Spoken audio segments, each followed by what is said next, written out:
في الظاهر فعلا وكأننا بنعيش ما بين قوتين متناقضتين، قوة التجرد من الدنيا والمتعلقات أو التعلقات زي ما بتقول الحكمة، تخلى عن كل شيء ليملاك الله، وقوة الارتباط الآمن اللي بيعتبرها علم النفس حجر أساس للصحة النفسية.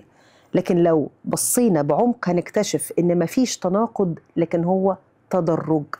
الطفل دايما بيحتاج حضن آمن يتعلق بيه عشان يقرر، عشان يكتشف، عشان يقدر يشوف العالم، يتعلم، يمشي، يغلط ويرجع يلاقي حضن مستنيه. التعلق الآمن مش قيد، ده جناح، ومع الوقت بيبدأ ينضج. ولما الروح بتنضج بتتعلم إنها تتعلق بالمصدر ومش بالوسيلة.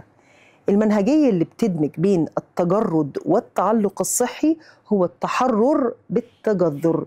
يعني إيه التجذر؟ بنسميها grounding أو rooting. نتجذر في فهم الحقيقة، الحب، الإحسان، التوكل، ونعيش التجرد من الخوف، التجرد من السيطرة، من الحاجة لإثبات الذات. نبني علاقات لكن من غير ما نتملك الغير، نحلم ونسعى لكن من غير ما نبقى عبيد للنتائج، ونفضل متصلين بالحياة بس من نقطة حرية مش من نقطة احتياج.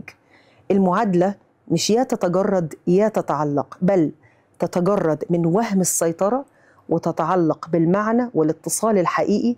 الروح بتحتاج الاتنين، جذور في الأرض وجناحات بتطير في السماء.